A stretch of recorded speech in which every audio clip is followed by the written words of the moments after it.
नक्श, ये मेरी गलती है, इसके लिए मेरे हस्बैंड को सजा नहीं मिलनी चाहिए। तुम्हें मुझे जो भला बुरा बोलना है कह दो, लेकिन इन्हें फायर मत होने दो। कल ही इनका प्रमोशन हुआ है, हम सड़क पर आ जाएंगे प्लीज। अच्छा, अब आया ऊंट पहाड़ के नीचे, लेकिन तुमने अभी तक माफी तो मांगी नहीं। और हाँ, थोड़ा तमीज से। मिस्टर नक्श, अभी जो कुछ भी हुआ उसके लिए I am really sorry. Please मेरे हस्बैंड की जॉब बचा लो, ये ठीक है? मिसेस प्राची, सबसे पहले तो तुम माफी मांगना सीख लो, और रही बात तुम्हारे पति की जॉब की तो नक्श नक्श नक्श, ये नाम ही कुछ ऐसा था कि लोग ना चाहते हुए भी इस नाम से भिड़ ही जाते थे। जब नक्श की जिगरी दोस्त हिमानी ने प्राची के पति को नौकरी से निकालने की धमकी दी, तब वो गिड़गिड़ाते हुए नक्श से माफी मांगने लगी। प्राची का घमंड चूर चूर हो गया था। ये देखकर नक्श हिमानी को समझाने लगा, ये दोनों माफी मांग रहे हैं, माफ कर देते हैं, तुम्हारे लिए भी आसान हो जाएगा, क्योंकि इतनी जल्दी तुम्हें इस लेवल पर कोई एम्प्लॉय नहीं मिलेगा। आलोक, बस मिस्टर नक्श की वजह से तुम्हें आज जॉब से नहीं निकाल रही हूँ, लेकिन मैं तुम्हारा प्रमोशन रोक रही हूँ। तुम पहली वाली पोजीशन पर ही काम करोगे। तुम्हें ये ठीक लगता है तो ठीक है, वरना तुम जा सकते हो। नहीं मैडम, मैं पूरी तरह से सेटिस्फाइड हूँ काम करने के लिए। थैंक यू मिस्टर नक्श, थैंक यू हिमानी मैडम।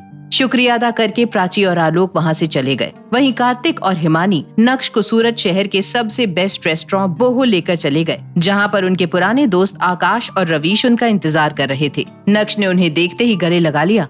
अरे आकाश, ओ वाओ, अरे रवीश भाई, तुम भी यहाँ? नक्श भाई, कैसे हो आप? पिछले कई सालों से हम आपको ढूंढ रहे थे, आज आपको देखकर बहुत खुशी हो रही है। आकाश, मुझे कार्तिक ने बताया कि बोहो तुम्हारा रेस्टोरेंट है। क्या बात है, तुम सभी अपनी लाइफ में काफी आगे बढ़ गए हो। मुझे बहुत खुशी और गर्व महसूस हो रहा है कि मैं तुम लोगों के काम आ सका। थैंक यू सो मच नक्श फॉर एवरीथिंग। तुम अभी भी वैसे ही हो, बिल्कुल नहीं बदले। रवीश की सिक्योरिटी प्रोवाइड कराने की एजेंसी थी। कुछ ही देर बाद अचानक हिमानी वहाँ से उठकर बाहर चली गई और अपने साथ एक स्पेशल बॉक्स लेकर आई और बोली, मिस्टर नक्श, ये गिफ्ट हमने कुछ साल पहले आपके लिए खरीदा था। हमने तो इसे आप तक पहुँचाने की उम्मीद छोड़ ही दी थी, लेकिन आज हमारी किस्मत में आपसे मिलना लिखा था। ये लीजिए, हमारी तरफ से आपके लिए एक तोहफा। Thank you Himani, thank you everyone. Thank you नहीं भाई, गिफ्ट तो खोलो। वाह, ये गाड़ी बहुत ही ज्यादा विंटेज है और बहुत ही सुंदर। ये काफी महंगी होगी ना? तुमने जो किया है हमारे लिए, उसके मुकाबले तो ये कुछ भी नहीं है भाई। आई एम सॉरी, मेरी वजह से तुम सबको बहुत परेशानी हुई। मैं ऐसे बिना बताए तुम सबकी जिंदगी से गायब हो गया, पर ये मेरा वादा है कि अब ऐसा कभी नहीं होगा। अब एक टोस्ट करते हैं हमारी दोस्ती के नाम। टोस्ट का नाम सुनते ही आकाश ने वेटर से वोडका लाने को कहा और बोतल आते ही सभी ने जाम के शॉट्स लगाए। उस रात सब दोस्तों ने पुराने दिनों को याद करते हुए खूब मस्ती की। दूसरे दिन नक्श तैयार होकर सीधा भानुशाली ग्रुप के ऑफिस चला गया। तभी वहाँ उसका फोन बजने लगा। हेलो मम्मी जी, जय श्री कृष्णा। जय श्री कृष्ण नक्श, ये मैं क्या सुन रही हूँ अनिका से कि तुम कल पूरी रात घर नहीं आए। कल रात तुम कहाँ थे? कैसे हो तुम? सब ठीक तो है ना? मैं ठीक हूँ मम्मी जी, वो कल अच्छा सुनो, वो मैंने तुमसे कहा था ना कि तुम्हारे पेरेंट्स का टेस्ट करवाना है। यस मम्मी जी, मैं अपने पेरेंट्स को कल बुला लेता हूँ और फिर आप और अनिका भी हॉस्पिटल आ जाओ। हम सभी एक बार फिर से टेस्ट करवा लेते हैं। प्रॉब्लम कहाँ है पता चल जाएगी। अनिका और मेरे में कोई प्रॉब्लम नहीं है, तुम ऐसा। ठीक है, तो हम सब साथ में टेस्ट करा लेंगे मम्मी जी। अब मुझे भी थोड़ा काम है, चलिए मैं आपसे बाद में बात करता हूँ। नक्श इस बात से वाकिफ था कि उसके बच्चे ना होने की वजह कोई और नहीं बल्कि उसकी खुद की बीवी अनिका थी। अनिका नक्श को अपने पास ही नहीं आने देती थी और इसीलिए नक्श चाहता था कि आईवीएफ टेस्ट में सब दूध का दूध और पानी का पानी हो जाए। तभी किसी ने उसके कैबिन का दरवाजा नॉक किया। सर, जवेरी खानदान से नवीन जवेरी आए हैं। वो शिवानी के पैकेजिंग कॉन्ट्रैक्ट पर साइन करना चाहते हैं और साथ ही साथ नेगोशिएशंस करना चाहते हैं। वो इतना जल्दी आ गया? उनसे कह दो कि मैं उनके साथ की गई पार्टनरशिप कैंसिल कर रहा हूँ। अगर उन्हें हमारे साथ काम करना है तो उनके सारे कोऑपरेशन मैटर्स को सिर्फ और सिर्फ अनिका हैंडल करेगी। ठीक है सर, मैं उन्हें इन्फॉर्म कर देती हूँ। नक्श के मना करने के बाद नवीन उर्फ मैम्बो अंकल ने जावेरी खानदान मैंशन में एक बार फिर से पूरा परिवार इकट्ठा करके फैमिली मीटिंग बुलाई थी, लेकिन इस मीटिंग में अनिका और चित्रा को शामिल नहीं किया था। ये लोग मेरे साथ ऐसा क्यों कर रहे हैं? अनिका में ऐसा क्या है जो वो मुझसे बेहतर है? उसकी खुद की कंपनी तो बंद होने की कगार पर है। नवीन, वो बेवकूफ सीईओ हमारे साथ पार्टनरशिप कैंसिल करने को कह रहा है। भानुशाली ग्रुप चाहता है कि जावेरी खानदान के कॉर्पोरेशन मैटर्स सिर्फ और सिर्फ अनिका हैंडल करे अब हमें क्या करना चाहिए? जहां तक मुझे याद है, अनिका ने हमसे कहा था कि वो लास्ट टाइम भानुशाली ग्रुप के ऑफिस गई थी, तब उसने सीईओ को देखा भी नहीं था। बिना मुलाकात के सीईओ तो अनिका के लिए पागल हो रहा है, और यहाँ अनिका कह रही थी वो मिली ही नहीं। जावेरी खानदान की छोटी सोच और इस बड़े डिस्कशन का नतीजा यही निकला कि वो अनिका की जगह उसकी कजिन पल्लवी को भेजेंगे। वो अनिका से भी ज्यादा खूबसूरत थी। सीईओ का दिल पक्का उस पर आएगा। दूसरी तरफ नक्श घर पहुंचकर सो गया था। जब रात में अनिका घर आई, नक्श, तुम वापस कब आए? क्या तुम पूरे दिन से घर में सो रहे हो? अरे नहीं, मैं तो दोपहर को आया। वैसे क्या तुम्हें आज तुम्हारी दादी का कॉल आया? नहीं तो वो मुझे क्यों कॉल करेंगी? कुछ नहीं, मैंने तो बस ऐसे ही पूछ लिया। तुम कल रात कहाँ पर थे? अब अनिका का ध्यान पूरी तरह से नक्श पर था, और जब उसे याद आया कि कल की रात नक्श घर नहीं लौटा था, तो वो अंदर ही अंदर और भी ज्यादा अनकंफर्टेबल फील कर रही थी। तभी नक्श ने अनिका को पानी का ग्लास दिया और कहा, वो मैं मेरे एक पुराने दोस्त के घर गया था। बात करते करते बहुत लेट हो गया और फिर मैं उधर ही सो गया। पुराना दोस्त? क्या वो मिस्टर पटेल है, होटल प्राइम स्टार वाले? बिल्कुल सही पहचाना तुमने। मुझे तुम्हारी इस बात पे भरोसा नहीं हो रहा है। अरे अनिका, बात छोड़ो ये सब, जाओ और मेरे लिए मैगी बनाओ। मैं डिनर करके नहीं आई हूँ। नक्श मैगी बनाने किचन में चला गया और यहाँ चित्रा मौका देखते ही मुंह टेढ़ा करके अनिका के बगल में आ गई। जब अनिका की नजर उसकी माँ चित्रा पर गई तो उसने पूछा, अब आपका मूड किसने खराब कर दिया? चेहरे पर 12 क्यों बजे हैं? अनिका बेटा, मैं तो बस तुम दोनों को लेकर ही परेशान हूँ। बार बार तुम दोनों का IVF प्रोसेस फेल हो जाता है।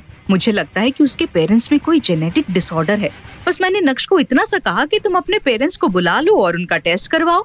ओह मम्मी, आप कितने प्यारे हो, लेकिन प्लीज क्या कुछ समय के लिए आप इस मैटर को साइड में रख सकती हैं? मेरे सर पर वैसे भी काम का बहुत लोड है। तुम चाहती हो कि मैं इस मैटर को साइड में रख दूं? तुम्हें पता है ना कि तुम्हारी शादी को 2 साल से ज्यादा का समय हो गया है और 3 से 4 बार तुम्हारा IVF प्रोसेस फेल हुआ है। उसके बाद भी तुम्हें कोई जल्दी नहीं है। मम्मी प्लीज अब बस भी करो, इस टॉपिक पर अभी मुझे बात नहीं करनी है। चित्रा आगे कुछ बोलती उससे पहले नक्श वहाँ मैगी लेकर पहुँच चुका था। वो पहले भी अनिका के लिए खाना बनाता था, लेकिन आज पहली बार अनिका को उसका प्यार महसूस हुआ। तभी अनिका ने खामोशी तोड़ते हुए नक्श से कहा, अभी के लिए तुम्हें तुम्हारे पेरेंट्स को बुलाने की कोई जरूरत नहीं है।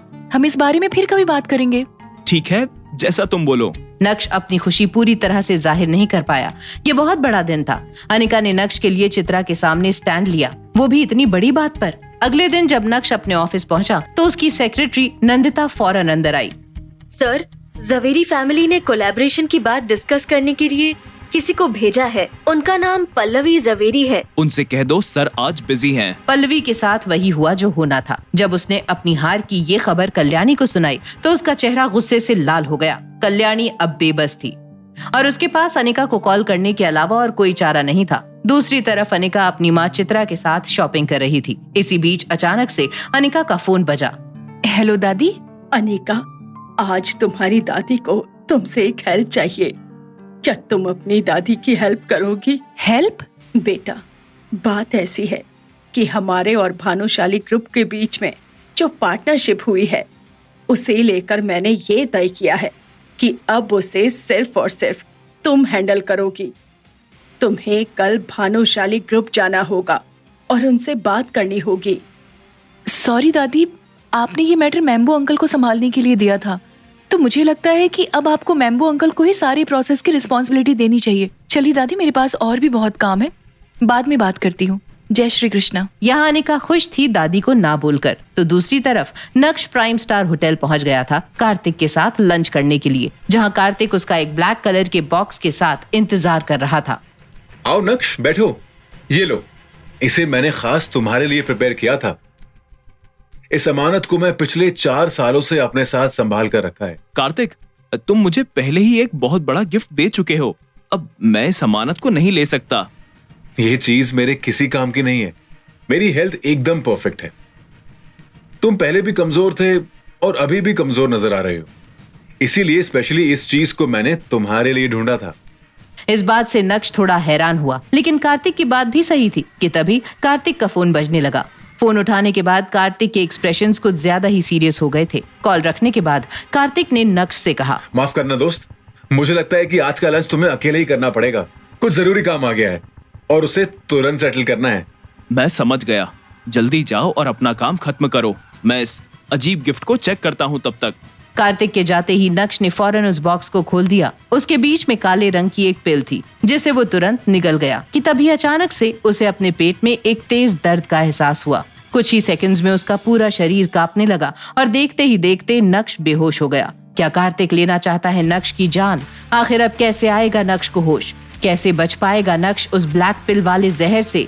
आखिर क्या होगा नक्श का अंजाम? ये जानने के लिए देखिए अगला एपिसोड सिर्फ पॉकेट एफएम के YouTube चैनल पर, और इंस्टा एम्पायर के सारे एपिसोड्स को सुनने के लिए डिस्क्रिप्शन में दी गई लिंक से डाउनलोड कीजिए पॉकेट एफएम ऐप।